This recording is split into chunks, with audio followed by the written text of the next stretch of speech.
I'm Dick Weond, and I encourage you to watch Death Curse Society. Please do. Just tune in on YouTube. You'll love it. Rock and roll!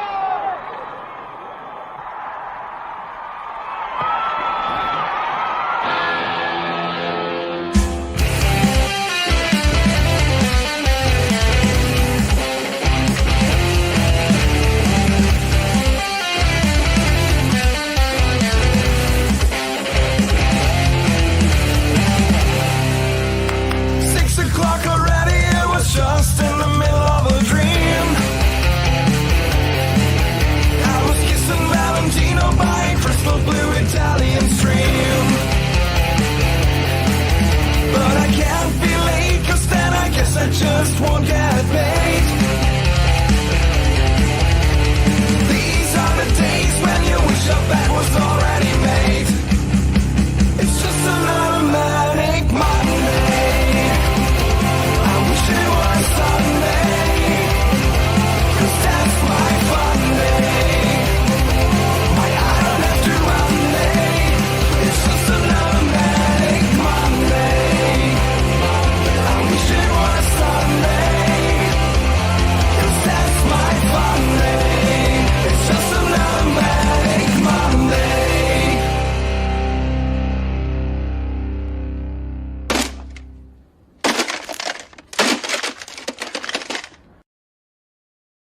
And a woo, woo, woo, woo to you all out there. Welcome to another edition of Monday Maniacs from Death Curse Society. I'm Red Crank, that's Zigzag, and Phase. Yeah. We, And, I don't know if he wanted to play the birthday trump card. Who the heck are we to say anything? Yeah. what time is it in Kentucky, Cincinnati? Yes, the Colonel. We don't. He's could be lagging from birthday celebrations. Hopefully, he'll join us momentarily. We'll see. Maybe. But yeah. Well, it's gonna sing "Happy Birthday" to the Colonel, but I guess we won't. No. I know some people in the chat are, but they'll have to get those later. Yeah. If you were here hoping to see the Colonel, We are supposed to prepare. that was me in the background of that video saying, we're supposed to prepare. It's a show. Gotta get to the show. No. Oh man. No. Anyway, guys, how was your week? Yeah. Ziggy? I had some, our sewer issues here at the chateau. I mean, just You're gonna start with that? well, that's where that's what was going on this week, and it sucked. But we're banging along in the Christmas sales with the trees and all that good stuff. So yeah, and then got to take a break to go see a movie this week for tonight. You don't look pleased. Huh? You don't look pleased. We'll get into that. Pretty cool looking poster. We'll get into that. Phase, how was your week without getting into too many details? It was cold. I mean, it was cold at first. At least it's warmed up now. But man, it's at least weird weather where I'm at. It was in like the 10s. Early on in the week. Now it's back up in like the 30s. Phase is like a preview for me, man. Like he gets the bad weather and then it hits me like a couple days later. That's true. All right. Well, good. Sounds good, folks. I'm not gonna. I had a weird week. I'm not gonna talk about it. So let's see who all is in the house tonight. We got Gina in here. We got Grizzly. We got Rick. We got Patricia. Yep, there's one. Happy birthday, Colonel. Happy birthday, and BK is here. Happy 1 year closer to death, buddy. Yeah. Damn. Yep. Is he even 40 yet? I don't even know how old he is. I think he is now. Yeah, he might be now. I think this is 40. Is this It 40? might be. I think he is 84. So Yeah. Well, there you have it. Let's see who else is here. See if he had shown up. Josh was here. Yeah, if he was here, he could tell us. But We are supposed to prepare. Rick says, I can't blame the Colonel for protesting this. We don't know if that's what it is. There is a Bengals game going on right now, so. it's never stopped him before. Well, they kick off in 5 minutes. I think he's probably drunk on cake somewhere and I mean, who knows, man? He'd be getting asleep. the kids back home and shit. Probably got to get him cleaned up. So yeah. God damn, the visual that went through my head on that God. was not pretty at all. Not pretty at all. Let's see. I think I mentioned Josh was here. Yeah. And hey, no. Rick. What the hell, man? Don't throw me under the bus like this. He says, man, why couldn't you guys be reviewing werewolves? I'm personally blaming Crank for this. Well, you know what? This was supposed to be the one, right? Yeah. the biggest one of the week. And I guess it still was in a way, but we'll get into it. We'll get into it. So we're here now. Yeah, that looks like. Oh, there's Gory Tiger. Yeah, that looks like everybody. So, all right. Before we get into this review, we got to thank our final girls and guys and our members, of course. Thanks to our final girls and guys: Christy, C-Phase, Lorena, BD, Alex, and Robert. Our Crazy Ralph's, Bell's Fancy Creations, Dr. Smiley, Raymond, and the whole damn enchilada pod. And, of course, to our camp counselors, Adam, Corey, Christy, Luke, Jimmy and Rachel, Stacy Lynn, Orlando, Chuck Schick, Dave, Patricia, Kristen, and JJ.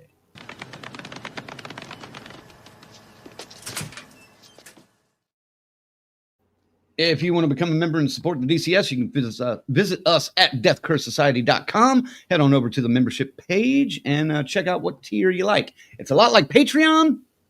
You sign up, we pull a little out every month, and then every now and then we give you something back. So, Yes. that's how it works. And, of course, thanks to our associate producer, FaZe, who is not down there as usual, I'm But over- in the Colonel's seat. over here, I'm keeping it warm for him in case he shows up, you know. keeping it warm for him. Is this like Polish sausage and like sauerkraut or sour milk or something? No? What? Does it smell like... Oh, God damn it. That's gross. I'll just ask. FaZe, what does Colonel's seat smell like? Kind of smells like weed right now because I've been sitting here for a while, but before okay. that, I don't know. I'm kind of nose blind to anything else. So what you're saying is that it smells like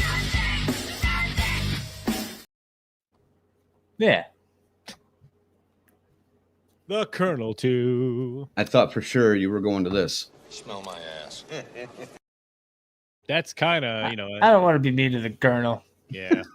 It's his birthday and all. Yeah. He's not here. Not here. I know. But hopefully everything's cool. You know what I mean? Yeah.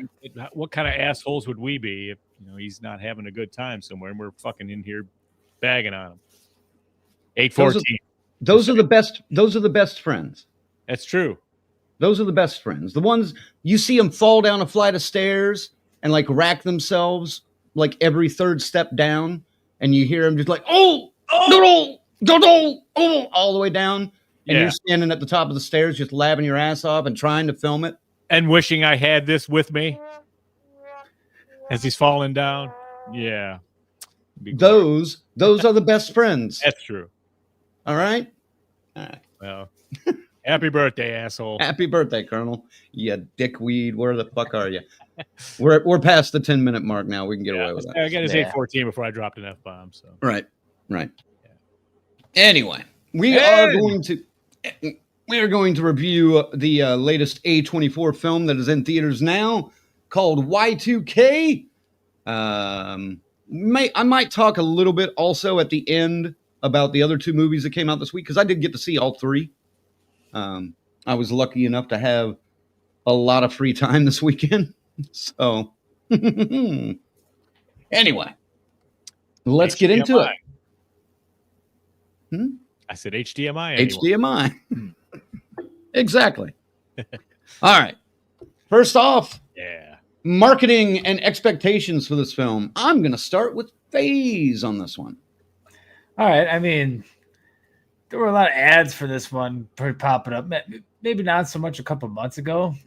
I have noticed, though, when I asked like friends of mine about this movie, they'd never heard of it. They've never seen ads for it. They have no idea what the hell it is. So I guess I'm only seeing ads in my circle of, algorithms. I don't know. Well, I only saw ads for this in the theater. Really? I don't think I I was ever getting it saw on my one on YouTube TV. and shit, man. I don't think I saw any on YouTube, TV, anything. Really? I was getting tons on YouTube. Really? Not even on like Spotify or anything. So, Wow. Well, maybe because I'm that age. I don't know. You're the demographic. Yeah, Right. that's true. They're targeting me, I guess. And I like the music in those ads, man. That's what got me excited for them. I didn't really care for anything else in there. So I'm like, all right, this looks pretty B movie-ish, but it's whatever. I really liked seeing that it was only an hour and a half long. Yes. That heightened my expectations big time.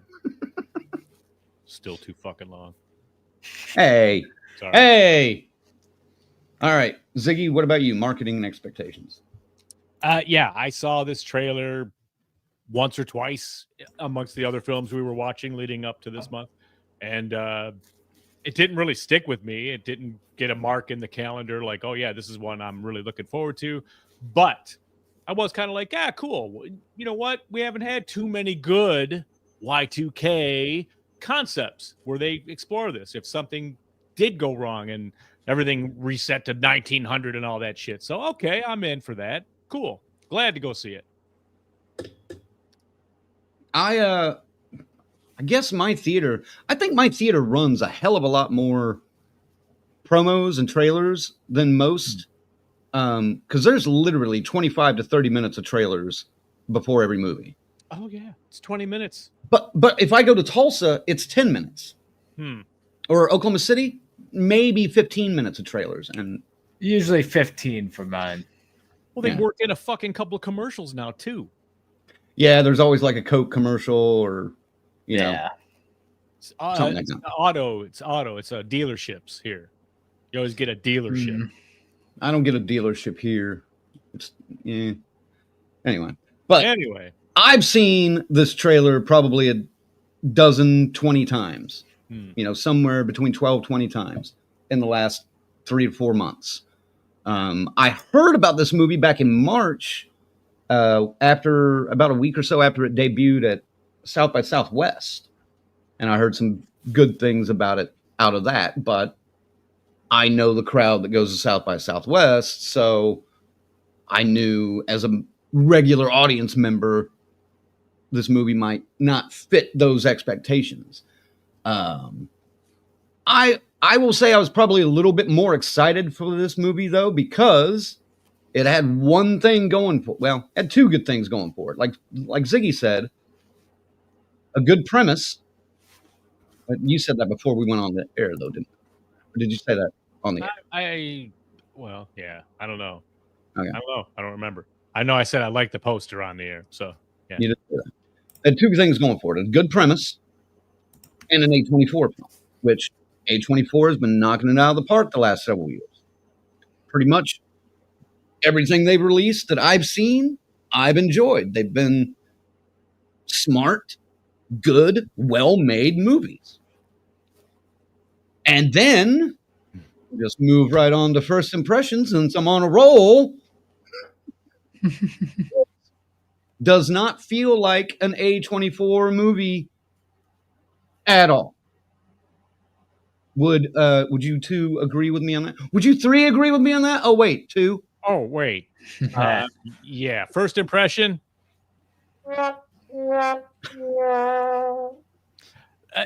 This movie has an identity crisis. It wants to be several movies, and Good point. pretty much fails across the board. Okay, I'm not going to say it failed. It's just it's the lowest common denominator of delivering what it's required for these said segments and storylines. I'm going to argue a little bit with you on this because I think there are some smart moments in this.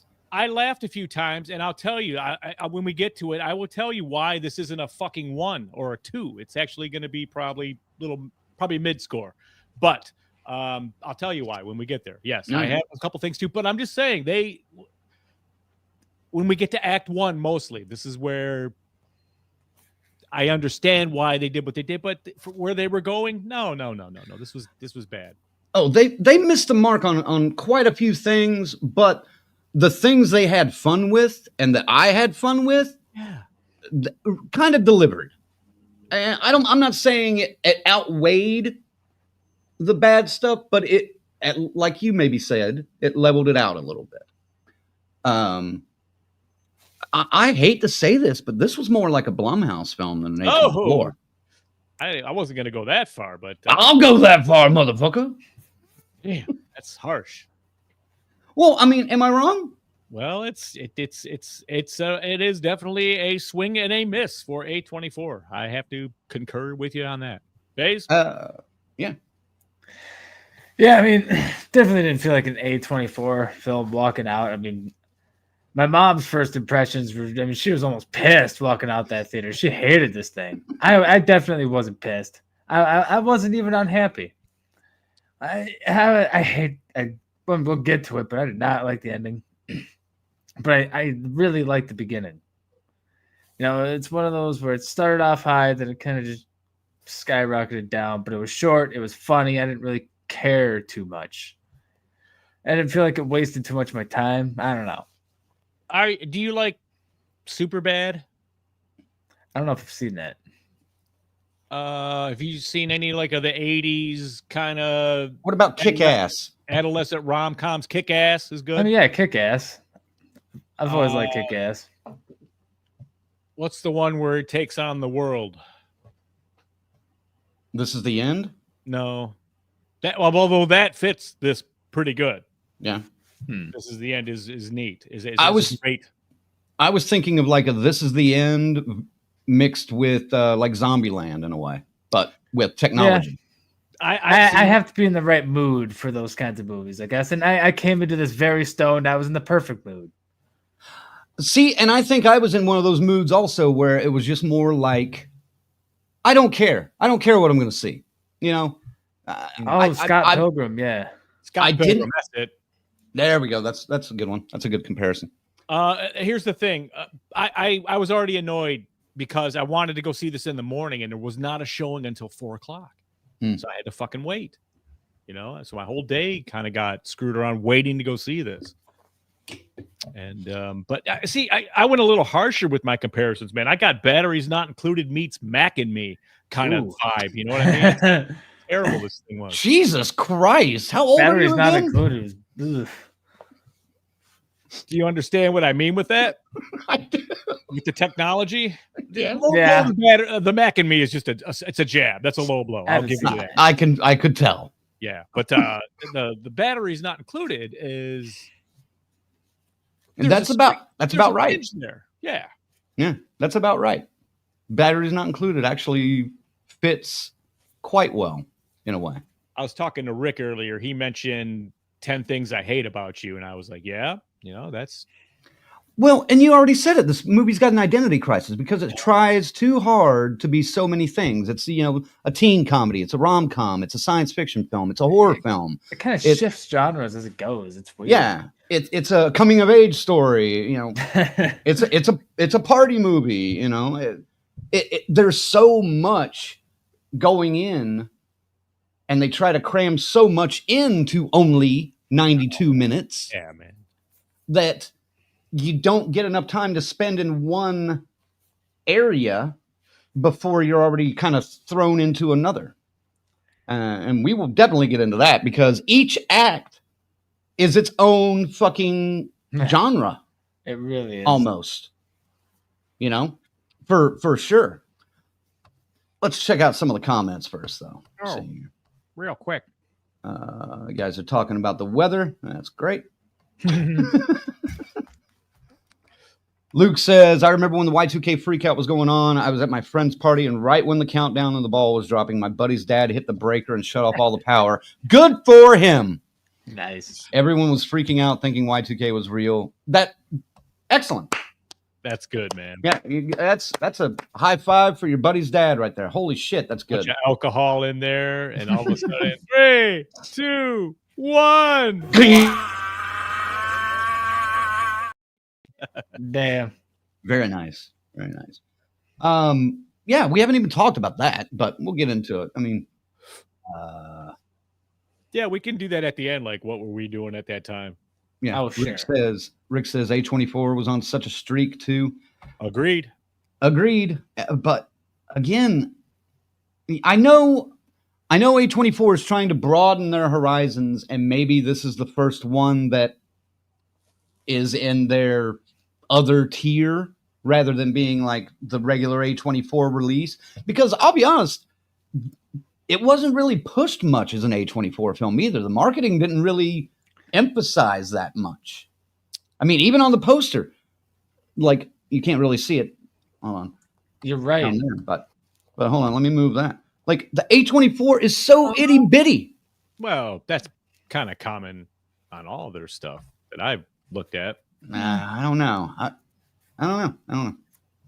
A lot of times they like to say, from A24, the studio that brought you Midsommar, Hereditary, blah, blah, blah, blah. Yeah. And yeah, this is definitely more Blumhouse than A24. That's right. That's right. Gina says, I remember my Y2K, my mom had us all stay home. That's it. I just didn't buy it. I was like, there's nothing going to fucking happen. Then went on as if nothing was happening, and nothing happened. Well, yeah, but there was, you have to admit, you remember the fear mongering. Yes. Was real. I mean, you couldn't go. I mean, we didn't even have the 24-hour news cycle as much as we do now, as we did then. But it was still like every hour you were finding something out about, oh, well, this might not work in the year 2000, Let's not pretend like we haven't been fear-mongered once or twice in between that time now. Yes, that's that too. But yes, you're right. It's everybody was tripping out. But I mean, there was a whole lot of prep that did go in. Like, they were going, okay, we got these Office Space. They made a whole fucking movie about it back then, about fixing the codes before it happened. Mm-hmm. So it didn't go to 1900 and all that. But I mean, it was just too far-fetched to think a computer was gonna cause it just to go nope, like planes falling out of the sky and shit. Yeah. But I didn't know this was a comedy part of it too. You know what I mean? I figured this was going to be, if it was going to go straight horror, you could have did something with this. I think if they did go straight horror, you could have done something with this. Even if it was, kind of the Stranger Things style or Fear Street style, with the younger cast. You could have had a blast with that. But I don't know.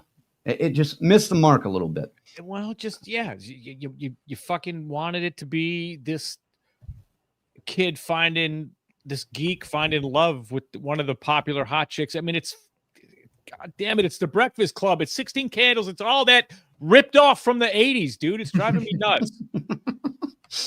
There we go. Here's another story. Poorly. Yeah, think about it. Fuck. Yep.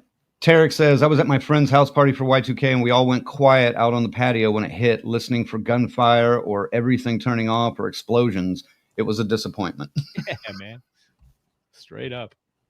We were all standing out there going, Well, we're waiting. Nothing. All right. Yeah, there's our first impressions, I guess. Yeah. All right. Already off to a banging, glowing review here. And like we said, every act pretty much has its own genre, and it starts off pretty strong, honestly. The first 30 minutes. The John Hughes The chapter. teen comedy, the John Hughes chapter isn't bad.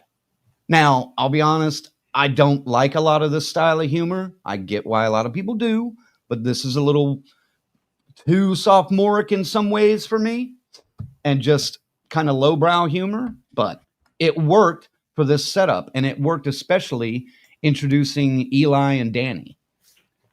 So on New Year's Eve, 1999, two friends, Eli and Danny, are out shopping. They go to a video store and they smoke some weed with their friend Garrett, who, by the way, did you know Garrett is the writer-director? Yes. Mhm. Okay. I found out later, but yeah. And he's probably the most I laughed was involving his scenes, you know. He overdid it a little bit, though. Of course. But Like I said, but I was just thinking, I know this. I've seen this guy do that, say some shit, and then just start laughing and just keep going way too long. Yeah. I've seen you do that. Well, not to that degree. I know when to cut that shit off. I can laugh, but then you break it off and get back to work. You know, Garrett kind of hung in there, man. He just, you know, they went back to him like 3 times. Yeah. And he's still cheesing. His character was pretty good, though. He was good. Yeah. It's why it's not a 1. So after they visit Garrett, they go to the convenience store. They run into Eli's crush, Laura. They find out about a party at the guy named Soccer Chris's house, which I loved because there's this whole little beat of, wait, Chris? And she's like, Soccer Chris. Oh, okay, Soccer Chris. Okay. Yeah, I know exactly what you're talking about. So they get a little buzzed, head over to the party. Danny, who is probably the funniest character in the movie, just a goofball. I enjoyed his character most of the time anyway. It got a little much at points, but Danny embarrasses Eli, telling a story about pranking him by pissing in his drink at one point years ago. So everyone starts calling him Piss Mouth. Eli gets harassed by Soccer Chris. He sees them kissing at midnight, and then suddenly the power goes out. And before we get into that section, let's talk about that first 30 minutes. Like I said, I enjoyed kind of the teen comedy and the setup. It could have been a tad shorter for my taste, but I was going into this thinking it was a horror comedy, not a comedy with a sprinkle of horror. Ziggy? absolutely. It's fucking, like I said, I tease, but it really is every 80s movie you've seen, the same kind of party, except we're in the 90s, late 90s, 99. And it's just what you would expect at that type of party. I did love how they separated all the cliques. They show the Biffs and the jocks all kind of hanging out. Then they show the preppies all right in there. Then they show the burnouts. They got the corn on. They're all rocking in the kitchen and smoking their weed. And it switches around, you know what I mean? So everyone is represented at how it was late 90s. So, I mean, that part was okay. I was all right with that cool thing. But, I mean, a lot of these characters are completely overacted. By design, it's obvious. Mm-hmm. And but you know, I guess I'm already 10 years past this world when where these guys were. Right. So I mean, maybe it didn't hit me like it hits everybody, but I mean, you know, that's where I have to go to phase here because he's even 10 years. There's a gap there. He's like 10 years before or after. About 5 years before. 5, huh? Yeah. He's 97, right? Yeah, I was 2.5 when Y2K happened, pretty much. So no, I have no memory of it. Yeah. Well, there was nothing to remember. Right. All right. Go ahead, Faze. Yes. But yeah, just the first act here, the teen comedy part, I actually loved it. And I've noticed I've been really liking the first acts of these movies a lot because I come into the theater stoned. So that definitely helps. And there was a lot of, pot smoking and jokes like that in the first, part of this movie. So that definitely helped, that those blended together. Right. And the dynamic between these two main characters reminded me a lot of like me and some of my friends growing up. Like I almost wonder if they captured less of that 2000s and maybe more of that late 2000s because I related to that a lot. Some of that. I mean, my God. I really liked the first part. It made me excited to see where it went. Yeah. Ugh. Was it a little too long for you, that first act? I don't think so. About right? I About was like, right. come on, get on with it. Something happened. Let's Were you? have it. Come on. Yeah, I think ready. I ready was for enjoying something. it. I was going with the flow. I was grooving. I was fine with it. If I But were to rewatch it, it might be a drag. the piss story though, it did remind me of a true to life thing that happened to me, and like That I've was never kind of told this. stupid. I've never told this story in public. Are we calling you piss mouth now? No, I not never me. did anything with that. No. That was just kind of a joke that went nowhere. Now that you mentioned that. A lot of the writing was jokes that went nowhere. Yeah, that's Got true. humiliated though with it in there anyway. But Yeah. in high school, I went out, like we had a smoking area, and I peed in a Mountain Dew bottle, like just thinking I just wanted. Is that the one? Huh? Is that the one? It's the actual one. And I guess I was thinking he was gonna just take a sniff of it, because I ran it back in and I slammed it on the lunch table in front of this dude. Me and my friend Clint knew about it. That was the only, we were out there. He was smoking, I was pissing. He goes, "What is that?" This dude, I'm not gonna name his name because he's still around and he could hear it. I wouldn't want him to. And he goes, I said, "That's Mountain Dew."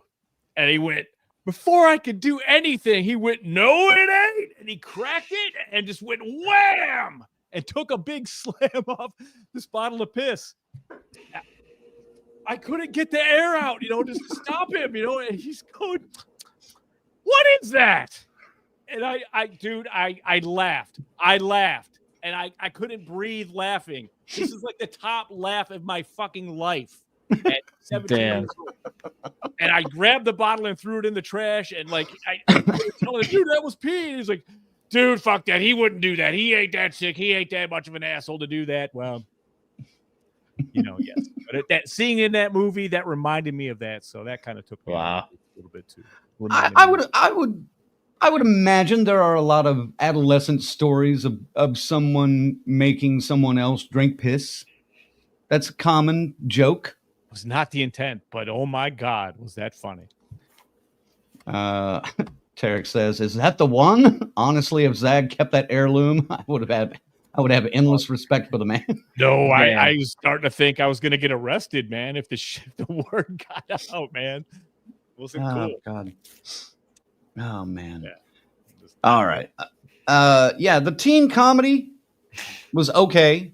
Not greatly written, but it worked for what I think they were setting up. And of course, main thing they're trying to set up here in the beginning is the character intros and development.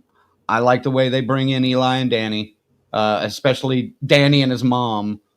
That intro cracked me up where they're doing the Tybo, I guess, or whatever. Whatever. Well, yeah.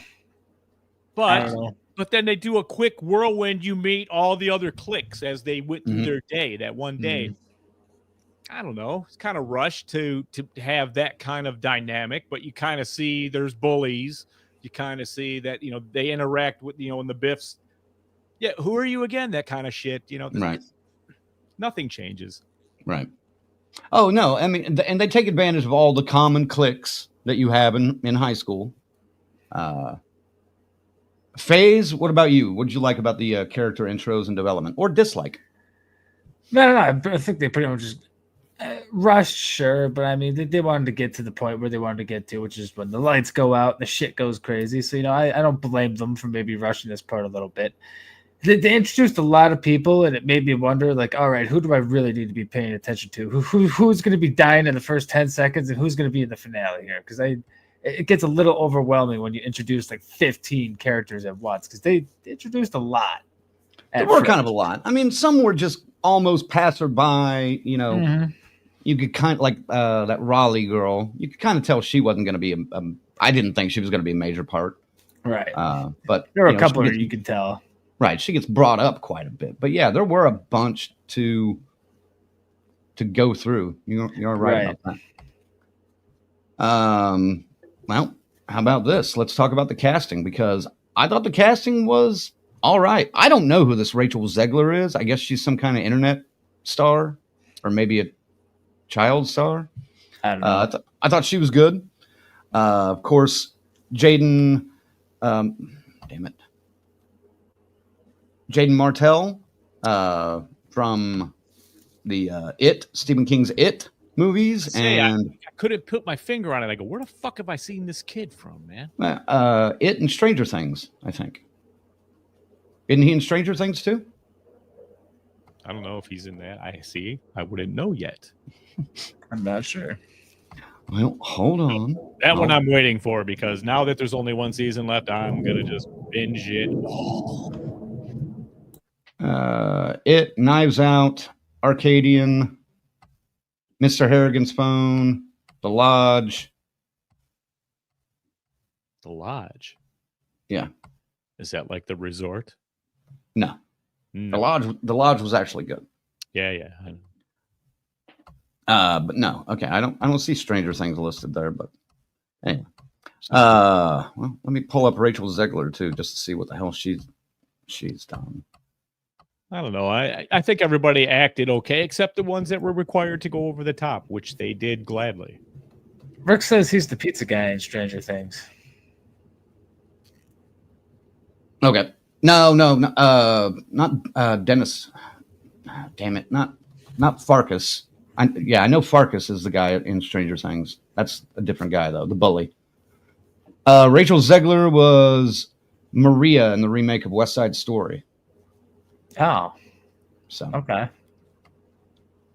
So there we go. Well. She's good. Oh yeah, no, she's all really right. Yeah.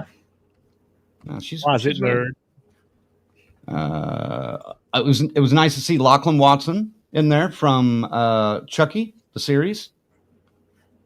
Eduardo Franco is the guy that Kyle was talking about as Farkas. Farkas. And then Mason Gooding as Jonas. He shows up a little bit later in the show, in the movie, but Mason Gooding from Scream 5 and 6, I think. And then Alicia Silverstone at the beginning as one of the parents. That was that threw some nostalgia in for me. That was nice. My mom was like, "Ah, Silverstone, Mr. Silverstone, yay!" Everybody turns into Leonardo DiCaprio. Whoop, whoop. Yeah, Yep. yeah, that was neat. But were you guys happy with the casting? Depressed with the casting? Tell me, FaZe. I was all right with it. I mean, some good choices. Some, I don't really know most of them, but they fit their role as well. I have no complaints.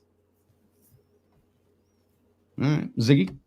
Yeah, for what they were asked to do here, it was they were fine. I didn't see anything glaring except a couple of them being over the top. Like the bully dude was over the top. He was a little too much bully. Like just dumb for being, you know what I mean? And but yeah, man, everybody did fine. Here we go. Grizzly says Rachel is catching a bunch of crap for the new Disney Snow White. I think I have seen a little bit of news about that, but I don't really follow that a whole lot. That's right. Yeah. People have enough to do. And Tarek says, curious if y'all will cover tonight what they played as contemporary music. I heard Ziggy say Corn. That's cool. Oh, if you like Limp Bizkit, you'll be real happy. Hold on. We're not anywhere near that yet. I know, man. All right, let's move on to Act 2, where we get a little horror. A little horror. I didn't look at these names. Dude, it's just a little bit. And they cram a lot into like a 20-minute scene. I mean, that house party. Hold on. By the way. Oh, right. Yeah. Wow. That house party slaughter is pretty wild. But it's only 15, 20 minutes. And then it's back to, the Sam and Diane shit. Will they, won't they? There's a reference. Ziggy, talk about Act 2. Yeah, that's the pretty much any kind of technology can band together. Think of the Borg from Star Trek: The Next Generation. It's very much like that. One consciousness, but anything. It can control any technology, and it can all band up together to make itself bigger. Yeah, So anything electronic. anything electronic. So, the toaster, the microwave, it's all there. TV, that becomes their faces and stuff. But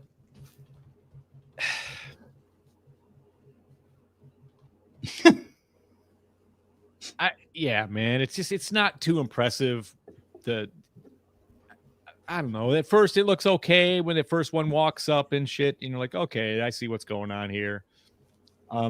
It's not really, really cool till much, much later when they hack in and get the game plan from the technology from the robots. Right. That is funny. But this is again, we get set up. They kill a few people, couple nice ones, but nothing too impressive, nothing to write home about. And then, it's back to, okay, are we going to kiss or not kiss? What's going on? Oh, you're with him now. Oh, it's Soccer Chris or whatever his name is. Here he is. He's back. And oh, poor me. I'm just going to stand here and look pathetic while everyone else makes their move. It's the same shit, man. So I'm taken out with the horror because the horror is very mild. So, right. Yeah. Yeah, the horror was, it was decent effects, I thought, but it, like I said, they crammed pretty much all the horror except for like one or two other shots into that small segment. It's basically just the party scene. Everything else is just kind of like, a lot of story, and all of a sudden a sudden kill, and then a lot of a story, and then out of nowhere another kill. Like, that was what was bothering me. I thought they could have dragged that out a little more. Maybe not dragged it out, but just restructured it in a better way. Drag it out isn't, not the best way to put that. Overall plot, man, what'd you think of that? Ziggy. Well, you kind of said it already. Good premise, but they missed it. It's dumb. Yeah, man. It's where they go with it is dumb to me. So I didn't like it. Did you like the just completely unrealistic aspect of everything electronic winding and taping itself together and coming after them at all? Yeah, that listen, because if you go too far the other way and it's just devices coming at them, it's maximum overdrive. You can't do that either. So you got to make it your own. I understand that. Just, did you have to go Five Nights at Freddy's? That's kind of what they did here. Okay, that's what they did. That's what they did. With a little Max Headroom in there. Yes. Which is also already 15 years, where we were, Past. God damn, man. What about you, FaZe? Man, talking overall, the little bit of horror was okay. Okay, and I'm saying that very generously. Some of the funny moments were good in there, but I absolutely hated the will they, won't they bullshit. I'm very picky with romance. Yeah, you hate romance anyway. Is there a romantic story you like? Better Call Saul as an example would be one that has a romantic story that's really good. Christ. Fucking I'm very picky with that shit, man. If it's too cheesy, it's too cheesy. If it's too, this was just. It's like, come on, man, get on with it. Fuck. There are too many series where exactly 2 seasons or 5 seasons of like, will they, won't they bullshit. It's like, come on. That's why I can't stand the fucking Office. Come on. No, you would have hated. You would have hated Cheers. Oh, probably. I've heard of that. But yeah, no. Other than that, it became such a whatever sandwich after a while. Like, that's kind of how I would put it. It's like, god damn, like, this is so weird. Like, there's no way you can tell where it's going, but you almost don't care because it's just Just like, come, just get on with it. Tell me what stupid crap is gonna happen, and then I'm gonna go home. Like, it's kind of where I was at in the middle of this movie. All right. No.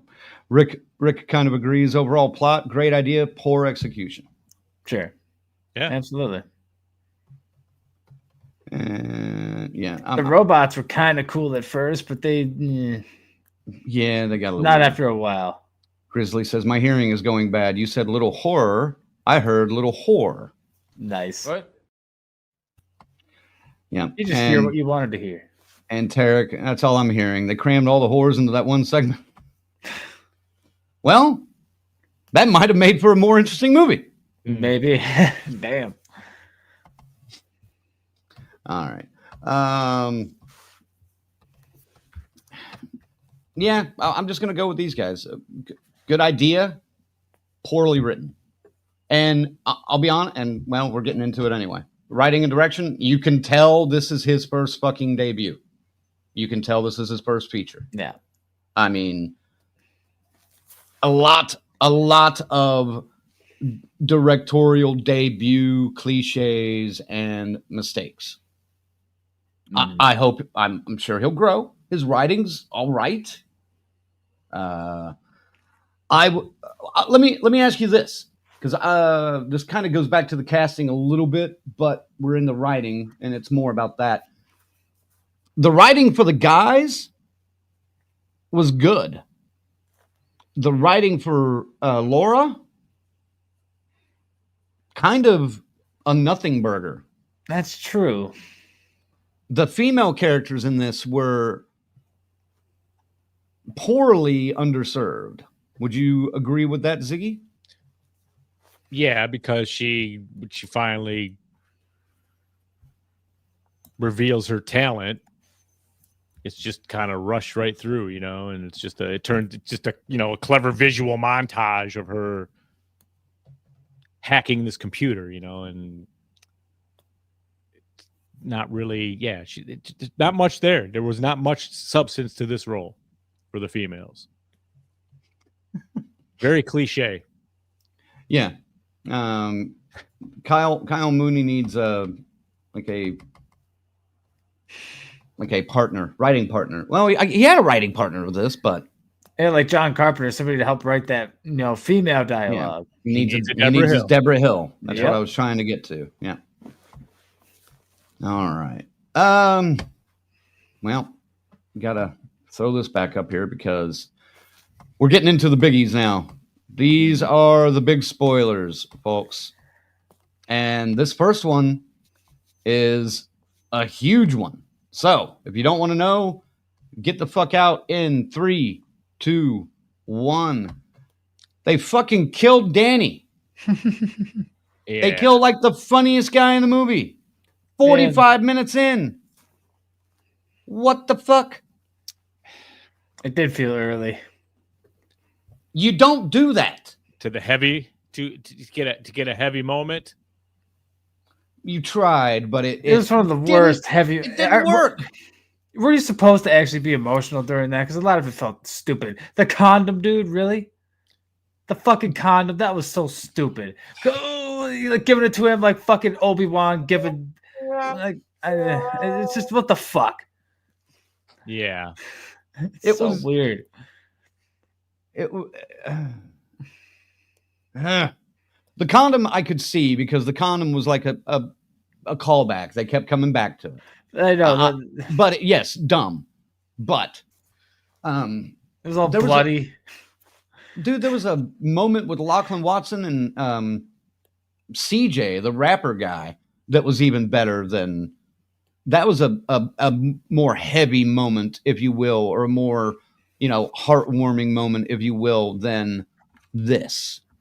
And this was supposed to be the big moment. Ziggy, get in here somewhere. Yeah. When they're just kind of sitting there chilling, and she's like, "I don't even know if I like boys," because she said, "I hooked up with so and so the one time, and ever since I've been his lackey." And she's been his joke. Yeah. His right. Her story hurts a little more than Danny dying. It's. I think that's just the chops. The acting chops that. Well, and they're a good actor, Lachlan. Yeah. So So that's bad sequencing to do it like that. Yeah. You know, They could have held on to Danny till Act 3 easily, I think. yeah, you you know. might as well cliche it all the way. You know, I mean, they cliched the fuck out of this anyway. that's what I'm saying. What's the difference? So, you know, for a movie that was so formulaic, the things that they took and twisted the formula with didn't work. And this is one of those moments. But, 95% of the rest of the movie is formula. But it's a bunch of formulas on top of each other, like we talked about earlier with the genres. Yeah. So, They got close, but they didn't actually bust out and do like the Return of the Jedi, Ben Kenobi coming as a ghost to him, at least, You could just yes, they did. Did you not? They actually did that. Did you not? Did you not see the post credit scene? Not when he's that, dancing and doing, but that wasn't, That was his ghost. yeah, but it still wasn't part of the actual plot. That was like right out of Star Wars, dude. Come on. He gets to perform and he gets to sing the thong song in heaven. That's his heaven. Well, Good old Danny. While jerking around a bunch of robot girls or whatever. Oh my god. That whole sequence was weird, but it was kind of funny. What? Right. God. And then they escape the horrors of this house party. They find their way to the collective, which is at an old factory that is basically no electricity, no computer parts, nothing, run down. They meet up with Garrett and the stoners again. They find Jonas, Laura's ex-boyfriend. Boy, that was a nothing ball character. Jonas? Yeah. Yeah. No. Just another one just to get a shot of the other dude going. Yeah. Well, that and to have another, up and coming, young actor in the movie because the guy was in Scream. So, we got to get him in the movie. Write something for him. Yeah, that's what that whole character felt like. And then another big fucking spoiler coming up, ladies and gentlemen. Speaking of Obi-Wan fucking Kenobi, we do kind of get. FaZe was saying this last night. Are we there? Are we already there? Yes, we're fucking there. Man. FaZe was saying this last night, and it was cracking me up. But instead of Obi-Wan Kenobi, we get fucking Fred Durst. Fred Durst appears out of the shadows at the video store. Like fucking Strider in Lord of the Rings, man. Oh, yeah, dude. Totally. Taking the hood off. And it's a de-aged Fred Durst, so it looks like he's from the 90s, late 90s. Yeah. He just did Woodstock like 4 months before that or something. Oh, damn. So, oh man, it's so he appears, he's like the sage old man that's going to now give the young crew advice for the rest of their journey. So, now I'll be honest, man. I'm a sucker for when celebrities that are, 50-50 hated, loved, as Fred Durst is probably more like 80-20 hated, but I'm not a fan of Limp Bizkit. A couple of their songs, fine. Most of the time I hear them anymore, it's some horrible version at karaoke. So that doesn't count.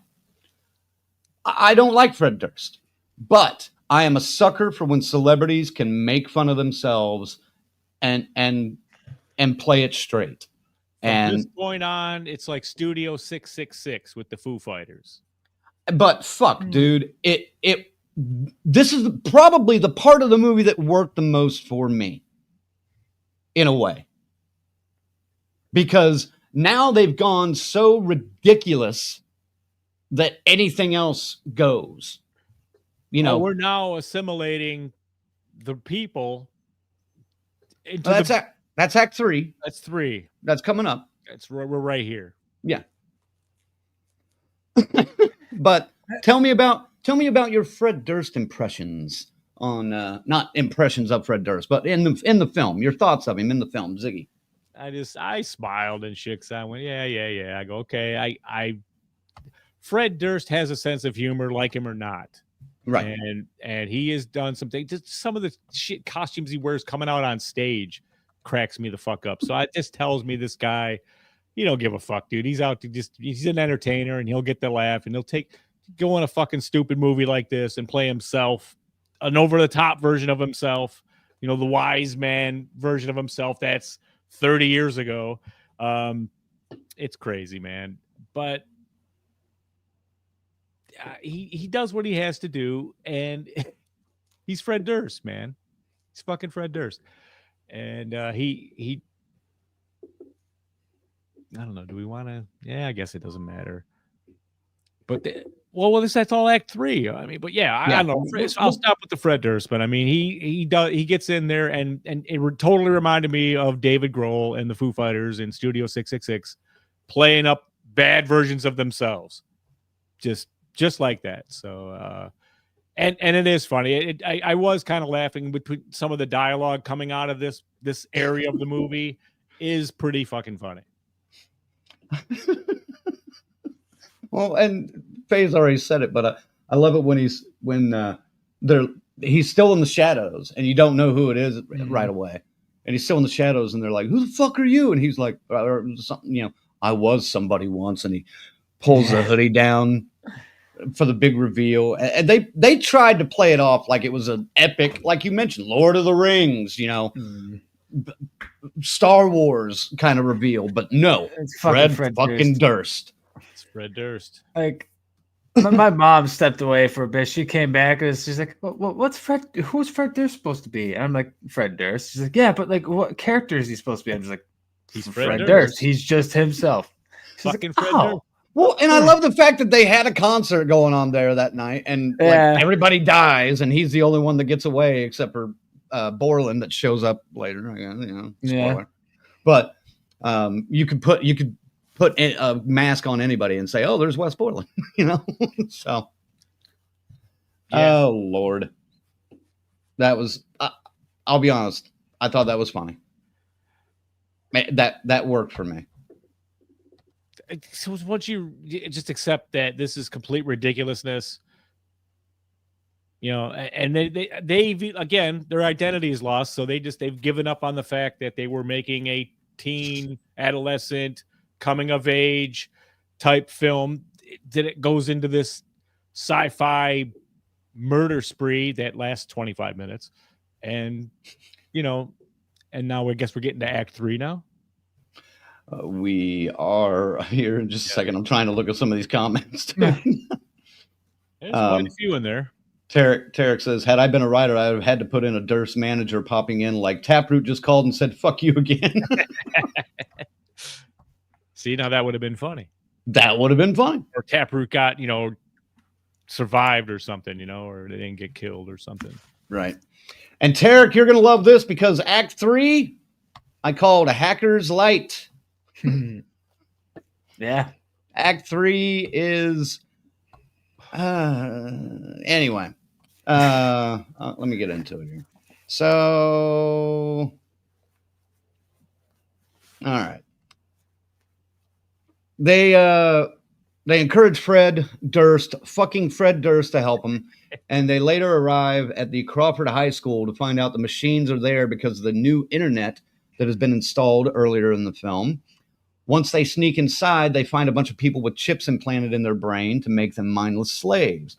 However, they are attacked by one of the machines, and CJ is killed as CDs are shot into his head. Where have we seen that before in a horror movie? Wasn't that a Hellraiser movie? Yeah, Hellraiser. Yeah. That's what I thought.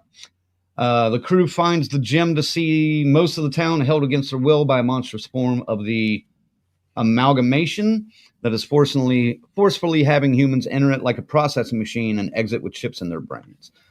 They show an example of that with Eli's dad going through. Fred and Ash, played by Lachlan Watson, help create a distraction by attempting to speak to the crowd as everyone starts criticizing Fred's music.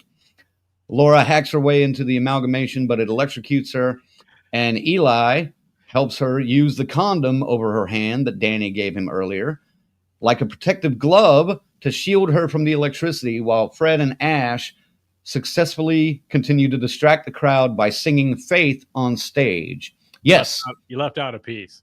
What? There's a few pieces. Yeah. No, jump in. Okay. I'll start with before they really got on the earlier levels of the hack, they actually see the video that the machines made about capturing the humans. Right. We skipped that in Act 2. We skipped it. Yeah. Go ahead. It's fucking hysterical. It's just going to fuck the humans. You know, we're taking these motherfuckers over. We're going to fucking look. This is all you got to do. Any piece of tech, just grab it and stack it in there and stomp the life out of every human you see, you know, or drag them to the facility here and we'll put the chip on them, you know. And then just like the Matrix, your humans are going to feed them through their, you know, brain power and stuff. FaZe, go ahead. I mean, yeah, they show the whole video, but then they show like this like weird consciousness, like dude, like the Y2K, like man, I don't even know what the fuck it was supposed to be. It was like a Max Just Headroom thing. Yeah, it's like just this vulgar Lawnmower Man. Remember Or that? Lawnmower Man. Sure, Yeah. Lawnmower Man. Fucking just it was weird. He was so vulgar was the thing. Like I don't know if that's supposed to be like a parody of how vulgar the internet kind of was and is, but It was fucking funny. it's just like fuck you, fucking motherfuckers, be you little bitch, what the blah, blah, blah. Just It was. swearing every other word. Like, dude, like this is supposed to be an intelligent, like robot-ish being, and it's swearing its fucking head off. It's weird to me. And when she It doesn't found the make back sense. door, he was like, "Oh shit, wait!" And then cuts. Like, Yeah, right. dude, that was no good. And the hacking, dude. You're The done. hacking We was got so the shittiest graphics and the shittiest hacking bullshit ever. Oh, firewall broken through. All that shit sucked. But actual hacking, what it looks like to actually hack into a computer Boring. is not visually pleasing. Right. That's why That they was do it just differently. Stupid, dude. That was just stupid. Anyone that knows Oh. anything about computers is gonna look at that and be like, "What?" Oh, dude, let me introduce you to a '90s hit called "The Net" with I Sandra know Bullock. what the net is. It's also terrible for the same reason, dude. But this is Hold from on. 2024. They could have put more fucking effort into that. It's just Hold on, let me hack into my virtual reality server. Okay, I'm in. oh my god. Just I don't know. It was just really, really, really, really, really, really stupid. Like they put a lot of effort into these graphics and shit, where it just ended up looking really fucking dumb. It In really an attempt bothered me. to make our girl the hero, the one that was kind of the joke, or you know, she was cast aside, and she's the hot, popular girl, but now you know she has this.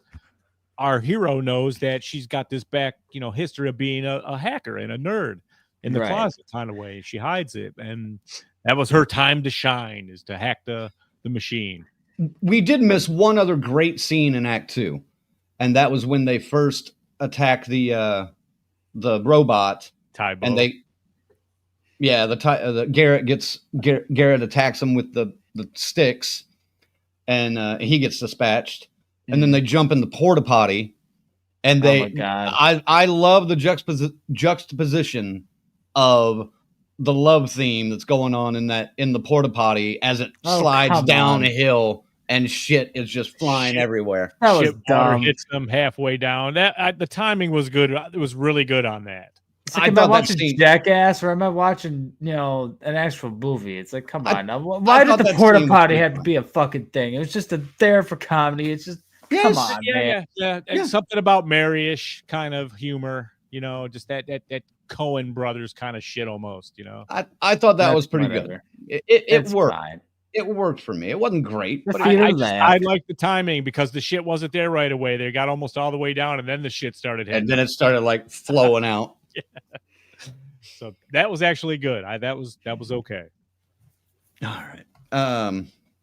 Yeah, but so she hacks into the puts the kill code into the algorithm. It's shut down, and the amalgamation crumbles into pieces. Eli reunites with his parents, bears the news with Danny's mom. Yeah, and that was quick and Yeah. heartless. I was with Some girl finds her camera in the middle of the mess somehow. Like, oh shit, it's my camera in the middle of all this technology. Like, how convenient. Right. Her thing. You know, her thing Ash, is the camera. Yeah. And finally, we have our Sam and Diane moment. Laura and Eli finally kiss. And then Coda. Are we jumping to the Coda? Sure. Yeah, we might as well. Let's just wrap it up. 5 years later, it's 2005. Laura, Eli, and Ash visit Danny's grave, telling him about his plans with Laura in college and a blog they have recently launched. When they're leaving the cemetery, Ash's new iPod starts to glitch out, showing the lawnmower man looking thing on the screen. Yeah. Yep. And hinting that the algorithm is coming back for revenge. So we might get a Y2K1. Ooh, I like that. I like that. Jeez. Well, right there. But it's 2005, so it'd be Y2K6, I guess. Yeah. Or 5, you know. Yeah. 2K06, they've already flashed ahead 5 years, so they ruined the Y2K1 that they could have done. Dumbasses. Anyway, anything else to add on Act 3? Not really, man. That's he pretty much nailed. He told it out, and I was just happy it was wrapping up. It was a total happy ending with the cliffhanger, the little tease of a possible sequel. If God forbid this goes out and makes $100 million, but I think it's pretty safe to say we're probably not going to see Y2K6 or whatever the fuck it would be called. Yeah, I'm not in a rush for no sequel. Well, FaZe, you already said you hated the ending. Tell me why. Well, just that whole hacking ordeal, and just that I already gave my whole rant on that. But then, again, the very just whatever ending. Everybody meets back together, hugs, whatever. And, oh, sad that somebody died. Blah, blah, blah. It's every ending ever. Yeah. It's just so cut. It's just every ending ever. Yeah, that's it. Okay. Very boring, and I hate it. What do you think of the ending there, Ziggy? Just kind of like, that's typical. That's what I thought. That's about what I expected. Kind of unimaginative. Yep, just pretty much just went, what do we got in the cupboard here? Chicken soup again? All right. Pretty much. Served it up, dude. That's it. All right. Yeah, that's all I got is unimaginative ending. Yeah. It could have been a lot better.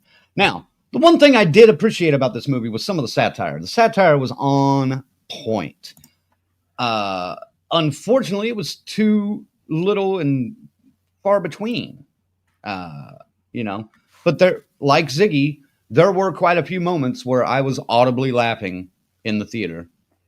I was alone in the theater. You were too, right? Absolutely, 100% alone in the theater. I had to get up and shut the door to my theater myself. That's how isolated I was. All the way in the other side, by myself. I had my own fucking wing. This fucking theater. Sunday at 4:00 too. It was packed though. I don't know what came out this weekend. It could be anything in December, man. The Sonic movie's coming out at some point. The fucking Wicked's still the big draw. Wicked's the big one. That's it. Yeah, that's probably it. Yeah, that's it. Yeah, Wicked's Jesus. And now that I think about who I was standing in line with at the concessions, that makes sense. A bunch of 12-year-olds. Mm-hmm. Yeah. Wicked's still killing it in the box office right now. Yeah, so. Amazing. Murdering actually. Holy shit. Oh, dude. I live right next to a theater, and I'll be honest, it's nice to see that parking lot full for the first time in a while. Nice. The Gladiator 2 is doing okay too at the same time, but Wicked's the big draw. I walked in there like the usher came in one time. I saw the thing open because you could see the reflection, and he came in there. He looks up, saw me sitting there, kind of nodded at him. He just walked out and never came back. And then he came in to clean it. I went, "It's all good, dude. I brought it all with me." I went in I went in a little late to a movie one time. The movie hadn't started yet, but I'd gotten tickets a little bit late and got there like with 3 minutes left of the trailers or something like that. And I normally get there for the whole run. Yeah. But sat down and the trailers ended and like black for a while. And I was like, oh. And again, I was the only person in the theater. So, you know, I walk out to the concession stand. I was like, hey, movie didn't start. And they were like, oh, yeah. Oops. We didn't program it because you were, you know, one of the last tickets sold and the only one that was sold for that. It had already started its automation or whatever, you know, before I bought the ticket online. So it didn't register that it needed to go to the next step and keep playing. It was just not going to fucking play it. So that was weird because I sat there for like a good 4 or 5 minutes, or maybe not that long, but a good 3 minutes, just like looking back at the booth, like, you guys, anybody going to turn this on?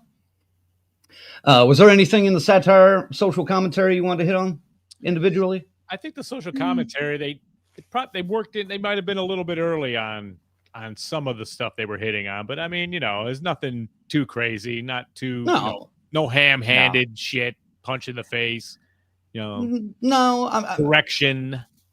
It was pretty clear though that the internet is full of hate and, you know, shit. Right. Is, you know, the main social commentary I got, but the satire I thought was, like I said, top notch in some cases. You know, the nostalgia, the AOL stuff. You're logging in with the AOL. That bing, bing, bing, bing, bing. You've got mail. Yeah. So, what is that?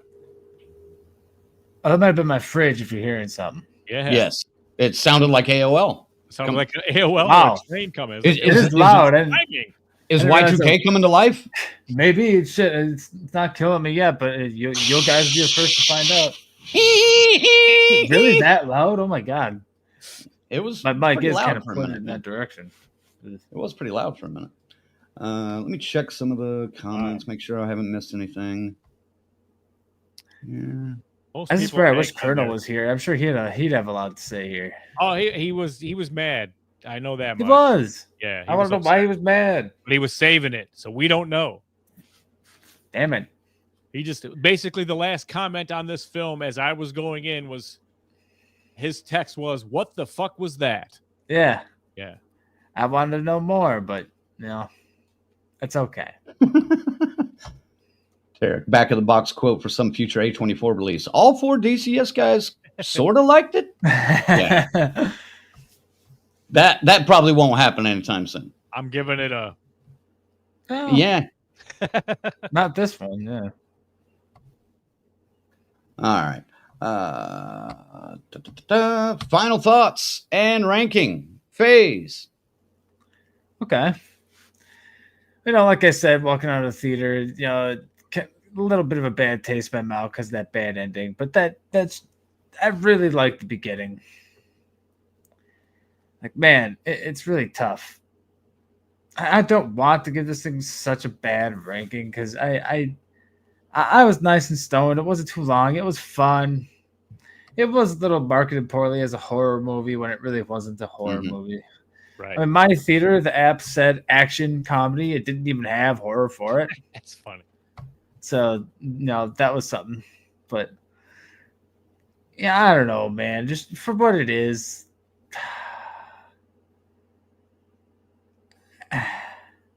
That was such a weak ending. I'll give it a 6.5. Damn it. You got to it before I could find the this. Well, we're waiting.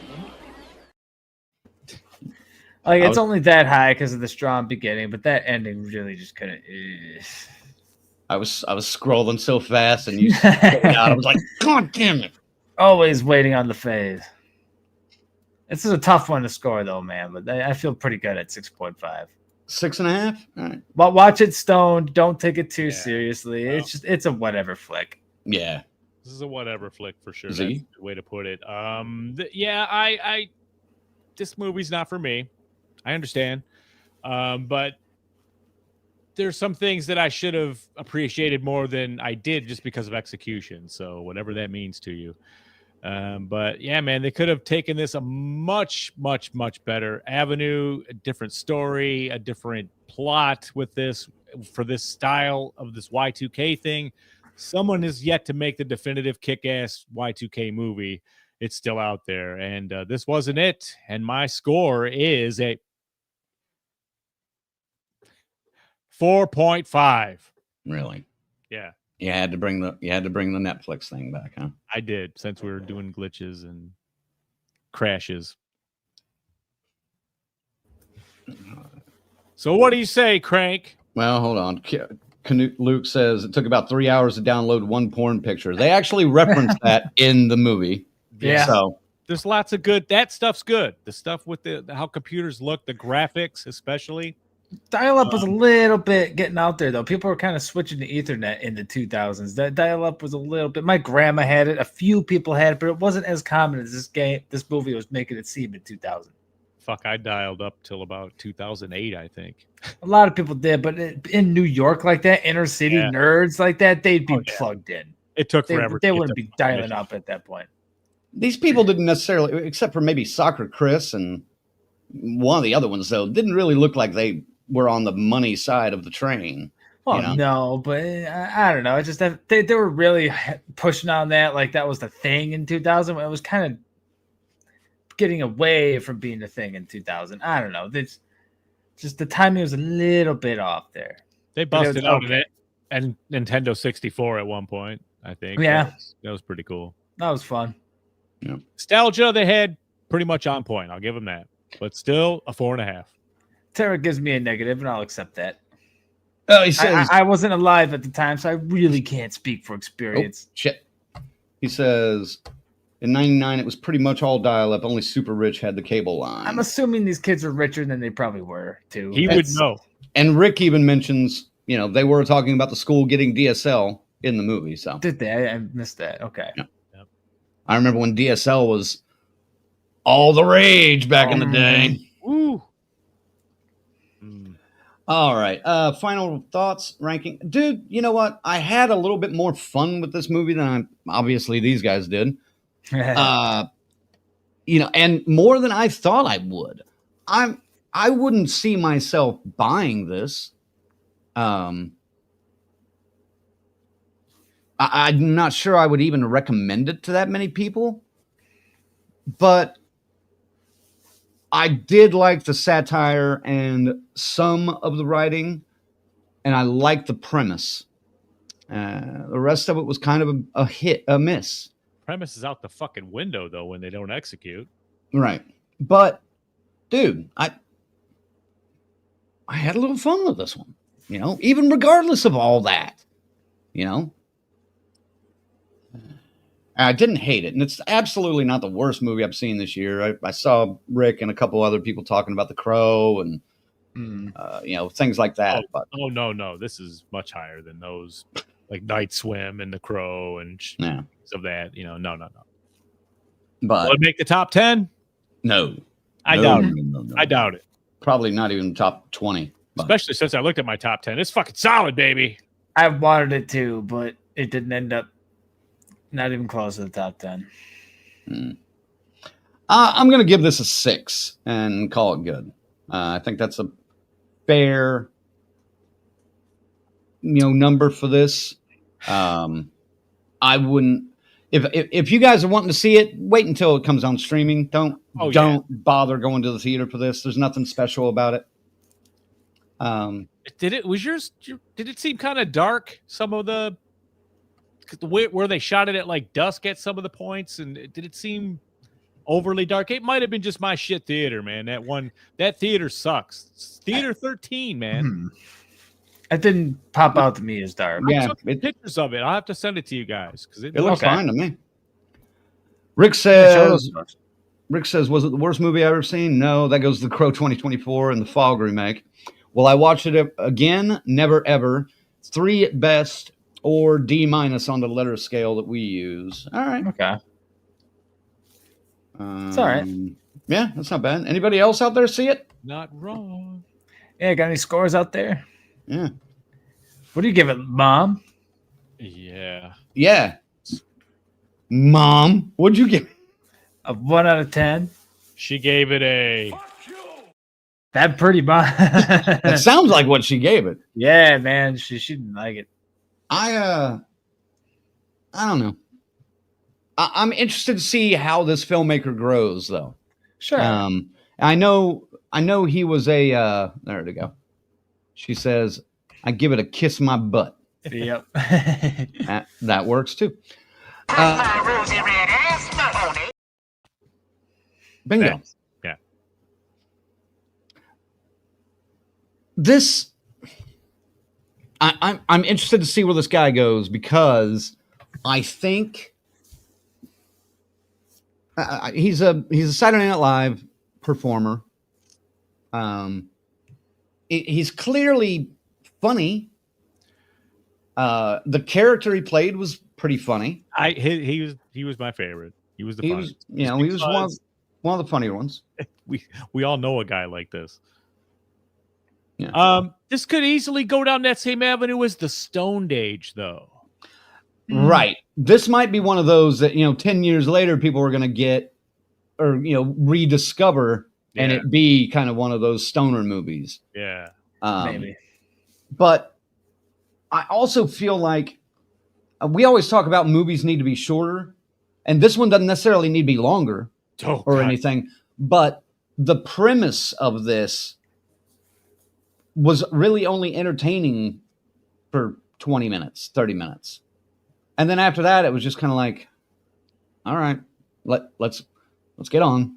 You know what? This is how you remake Maximum Overdrive. This is the way. Use the Y2K and do it that way, man, and it'll be amazing. Without them all banding together. But that wouldn't be Stephen King's Trucks.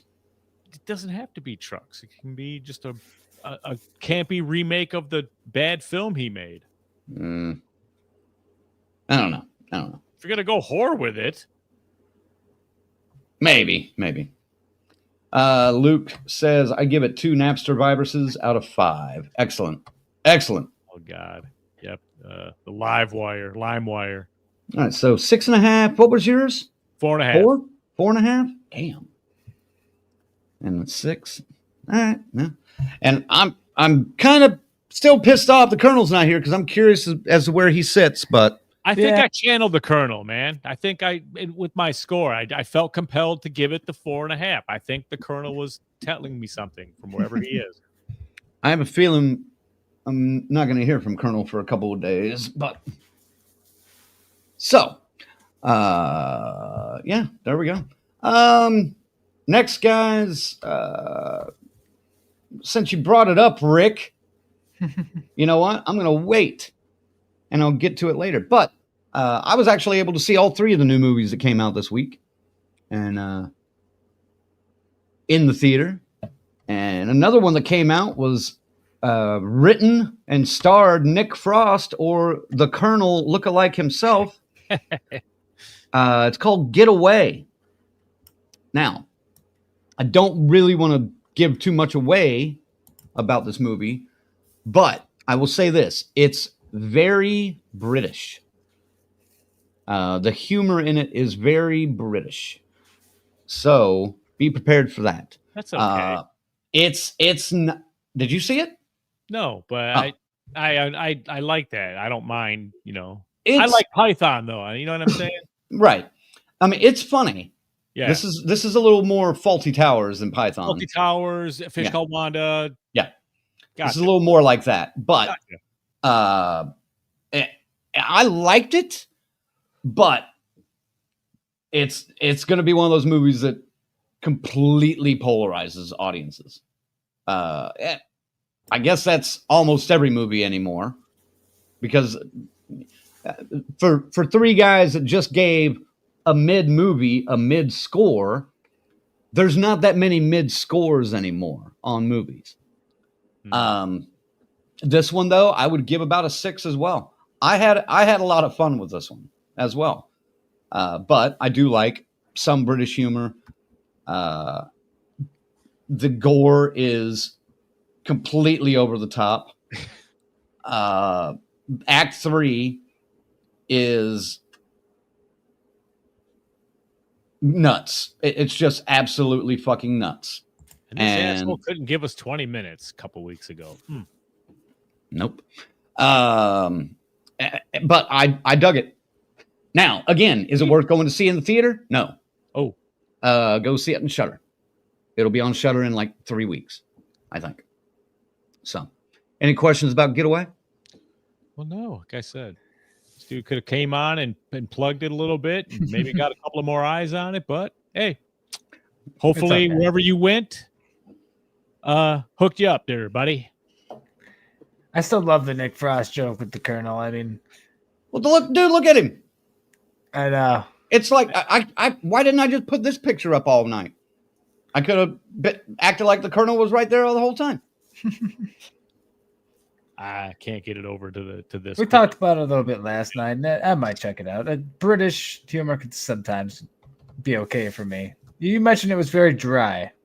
Well, do you know the phrase "a long walk" for comedians?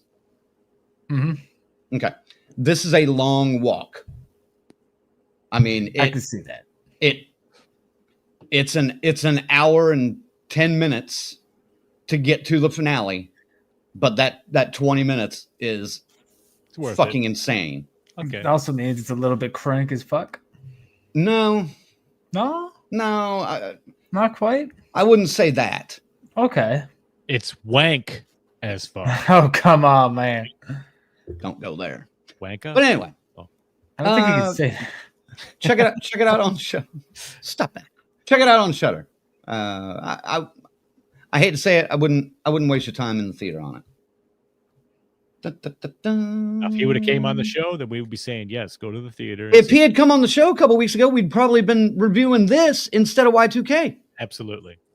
But since Ziggy can't keep his big fucking mouth closed, we did try to get Nick Frost and Ellie Ainsling to come on the show. You guys, we're doing it for you. We're after these guys. We want to get everybody on here and talk to them, tear them down and rip them up and give them some stuff.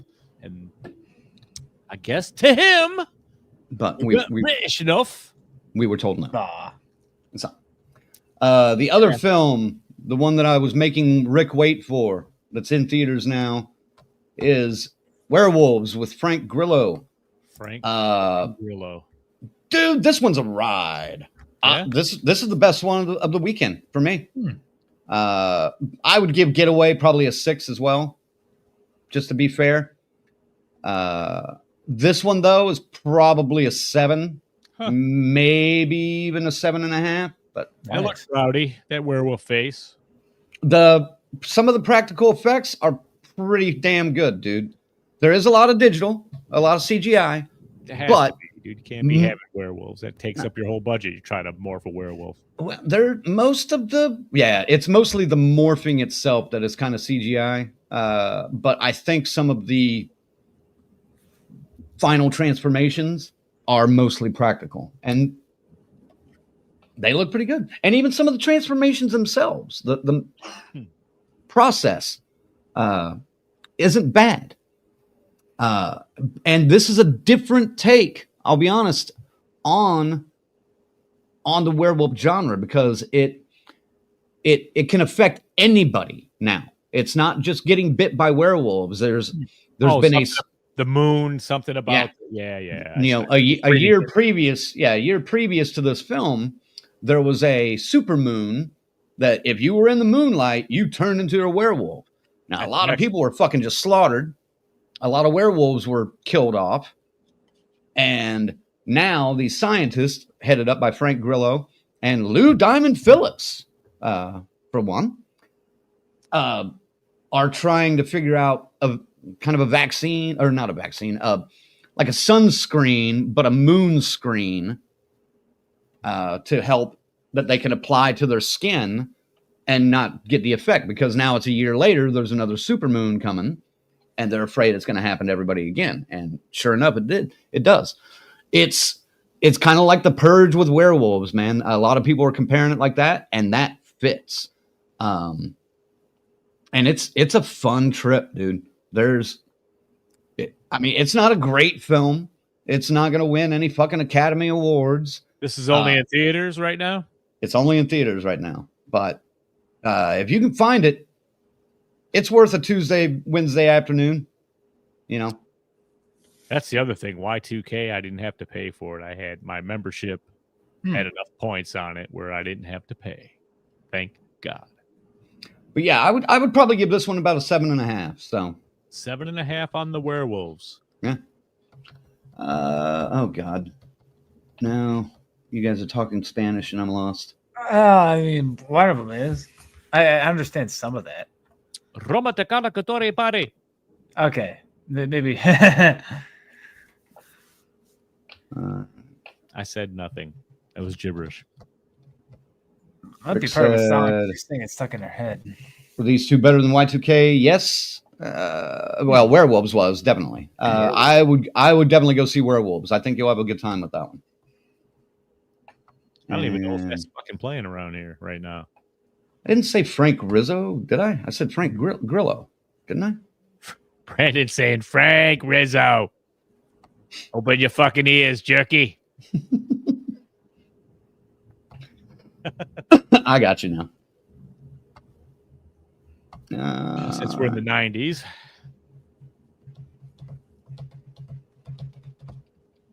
Okay. I see what she's doing now. Yeah. Anyway, that's all I got. Anything else? Yeah. I don't know. I mean, I feel like we're just kind of ending early because we're one man short. I feel like if he was with us, we'd be ending right on time. Yeah, well, he'd still be bitching and moaning about this movie. Probably. We'd probably going over a little bit. Probably would have flinged his glasses somewhere with this one. Glasses off, glasses crunched, just destroy. Right. We had some people that were looking forward to that too. So thanks, Colonel. Yeah, I hope he's doing all right, whatever's going on. Right. Happy birthday. Yes. Honey. I hope that cake coma that you're in was worth it. Yep. Cake eating. Eat a carrot. Don't even. Eat a carrot cake. I love carrot cake. Holy shit. He's gonna probably come. He'll be on here next week with the shit in his beard. Damn. Anything else we need to chat about, guys? I don't think so. What are we doing next week? Still up in the air right now. Okay. Oh, that's right. But wait a minute. When is Nosferatu? 2 weeks out? 3 weeks. 3 weeks. Yep. In 2 weeks, we're doing top 10 religious horror. Religious horror. Mm-hmm. Yep. That's right. That's right. That's right. So it's up in the air for next week. Could be a live guest. It was supposed to be, and then now it's not, and it might still supposed to be again, but I'm waiting for confirmation. Such is life. Such is life. And then, top 10 religious horror, then Nosferatu, and then top 20 of 2024. Top 20. I'm doing 20. I have 20. Dude, I could do 40. This is Casey Kasem's top 40. We're never going to see... there's like 3 or 4 movies that we won't get to. Well, we'll talk about this, though. The Substance picked up 5 Golden Globe nominations this morning. I didn't know if you noticed that. Surprised at all. I need to see that. Which is a good sign for the Oscars. I don't know what the fuck you guys are waiting for, to be honest. I'm waiting for it to be cheaper, you asshole. It's still $20 where you're at? I don't know. I haven't looked at it in a little bit. Fandango at home. Go there, folks. Oh no, it's only like $7 on Fandango now. $6. Now, I don't think it's gonna, I haven't seen it yet, but I don't think it's gonna win an Oscar. But no, because for it to be nominated is enough. There's a couple of moments that make it unwinnable. Unwinnable, yes. But I think the sense of humor is absolutely in the right place for this film, and you got to see it, man. That's all I'm telling you. Yeah. It'll stick with you for a couple of days. Oh, Rick says it. The Substance is film of the year. I don't know, but it's definitely going to be high on the list. And Tarek says top 10 religious horror. I've got to catch that show. I'm already forming my list. I've been working on mine. I've been working on mine for a week already, buddy. So, there's one down there that I can't wait. now, and that's the thing. Are we all going to just agree Exorcist #1 and do like 2 through 11? I was going to ask, are we going to next this obvious #1? Like Halloween is. Yeah, we did that with Halloween one time on a list. I mean, would you agree with that, Ziggy?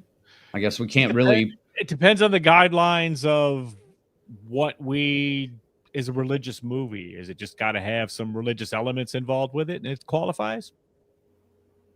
Religious characters? Because shit. I'm not really sure. I mean, it seems pretty loose. If Kurt Crank has 40 on his list, my God. No, I could do 40 for 2024. What? I've seen like 60 films from this year. Fair enough. I've got, I think 30 on there. I don't know, man, but let me pull up my letterbox list. But I have the Substance on mine. Tarek Well, brings up mine. like it's a little too obvious. I know you guys will have it on your list. You know, that's why Right. It's top 5 on everybody's list. Wouldn't it be #1 pretty much is what we're saying. Like, I don't know. I've seen I can't say. 63 films from this year. Wow. That is In the horror genre. Well, That's a lot. give or take 1 or 2 that might not necessarily fit, like we've talked about. I'll tell you in a second here. Lists. I've actually matched 2023 at 26 right now. Horror films. So you could do 20. Yeah.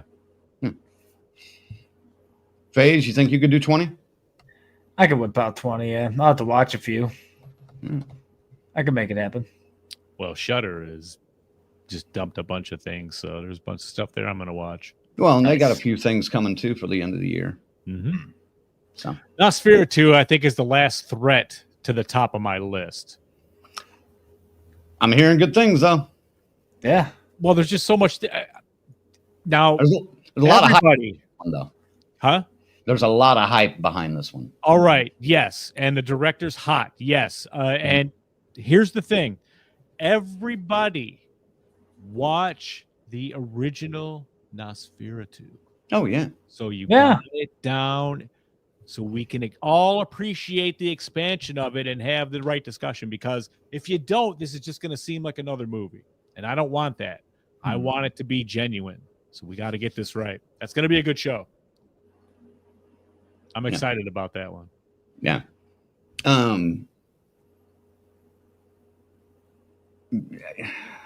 Yeah, it's the last threat to be in my top 10 or top 20. As far as I can see, I was looking over what's coming out over this month, so. I mean, there's a couple more movies I still want to, besides The Substance, there's a couple more movies I still want to watch before the end of the year that I'm not sure where they will rank, but I've got them like listed already on my list. I just need to watch them and then shuffle them around wherever they need to go. But yeah, I've got my top 10-ish for sure pretty much locked down. So I was just saying, something just got knocked out of my top 10. So, but if we're doing 20, I don't know if Colonel's got 20. We'll see. Well, he's going to have to make up for not being here this week so he can double up on that episode. That's right. All right. Yep. Rick says, going on Christmas to watch Nosferatu, watch the OG as well as the 70s one. All right. Nice. 70s one. It's all right. I mean, the original is the bomb, but that was good. Baghead on Shudder was really good too. Haven't gotten to that one yet. I was watching that and I dozed up and I was like, ooh, I got to go back and finish that. So I was enjoying it. I was just too fucking tired. Yeah, and Tarek, that's pretty much what we're doing. yeah, if we all know Exorcist is going to be on everyone's list, leave it off to make room for others. That's pretty much it. And we did that with, what was it? The best Halloween movies to watch on Halloween or something like that. Right. And All right. obviously Halloween was our number one. So we basically did like 2 through 11 or something like that. So that's what we're doing here, essentially.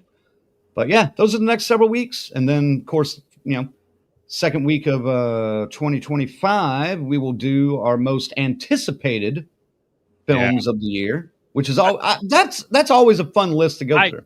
I like it. It's fun, because like there's a lot of first, like, I mean, I went over an early list, man, and I didn't hit everything. Couldn't have been on there, but nothing really stuck out to me.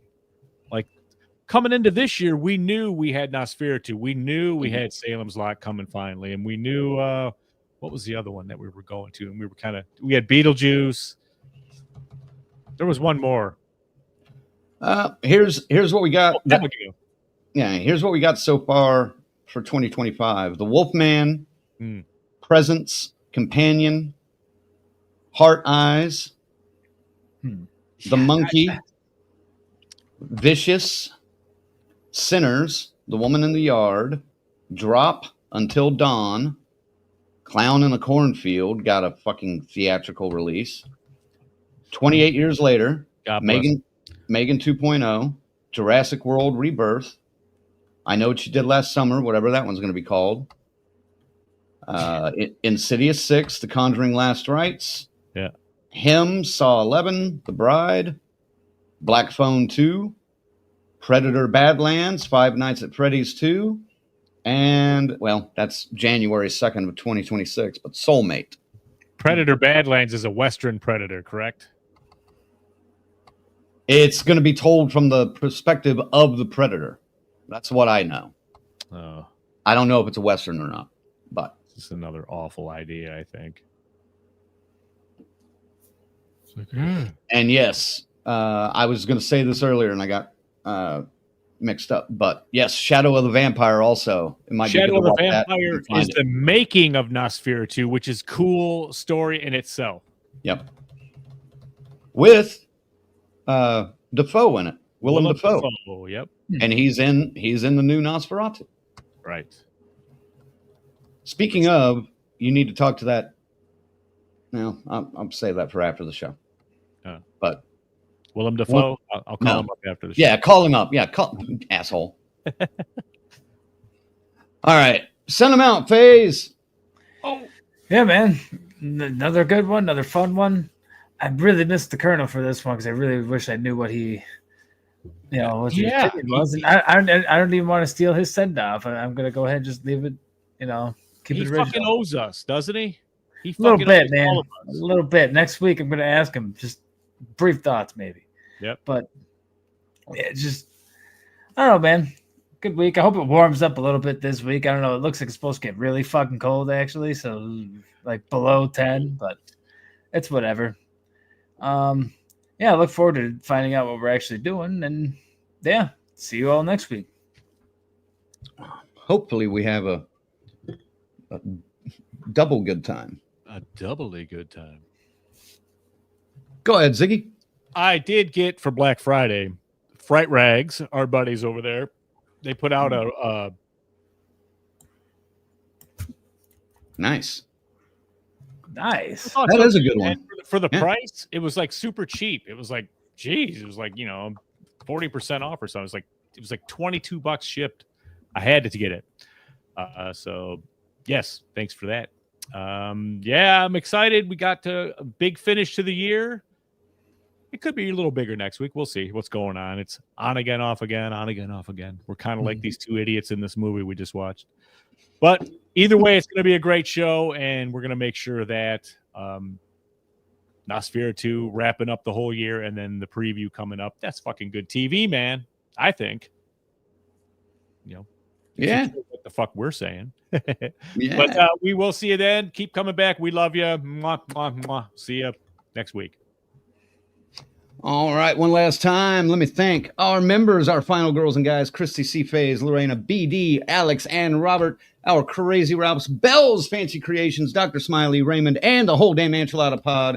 And by the way, guys, you're looking for some gift ideas, some last minute gift ideas for Christmas, maybe hit up Bell's Fancy Creations and see what you can get. I don't know how busy they are right now on last minute orders, but some cool stuff you can get just like that and like that and like, well, it's on his other wall, but yeah. Anyway, that's our shopping guide for the month. And of course, thanks to our camp counselors, Adam, Corey, Christy, Luke, Jimmy and Rachel, Stacy Lynn, Orlando, Chuck Schick, Dave, Patricia, Kristen, and JJ. I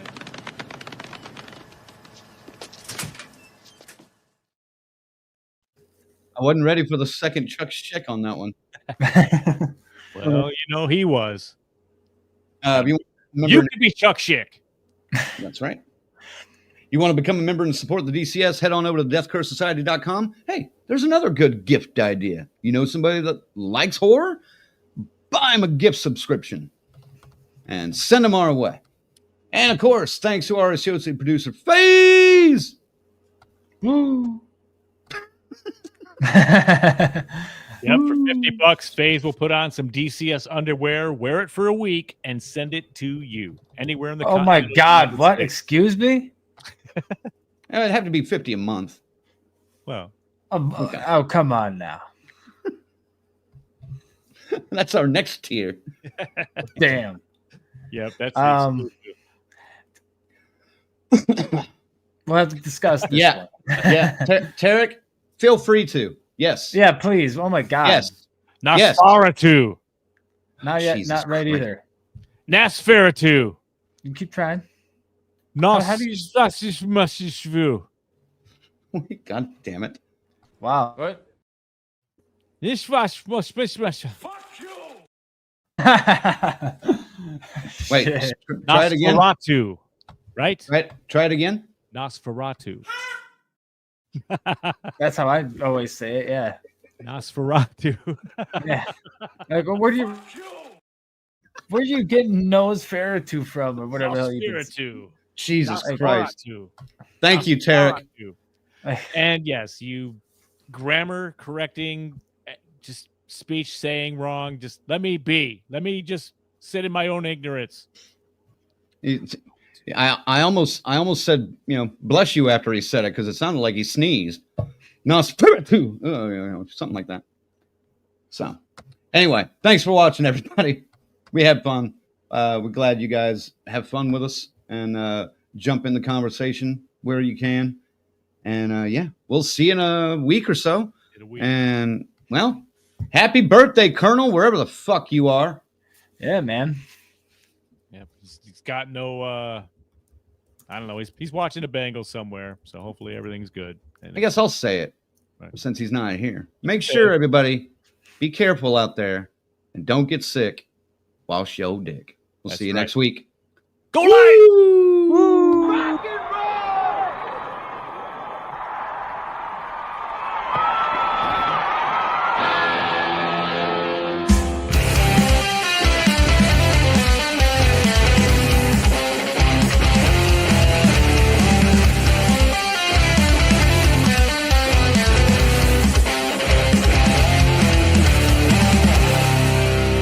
6 o'clock already, it was just in the middle of a dream. I was kissing Valentino by a crystal blue Italian stream. But I can't be late, cause then I guess I just won't get paid. These are the days when you wish your bed was already made. It's just another manic Monday. It was Sunday, 'cause that's my fun day. I don't have to Monday, it's just another manic Monday.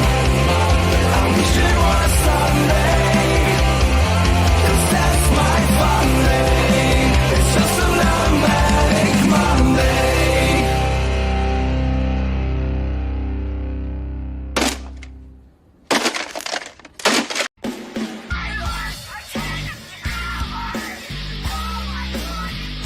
Ah!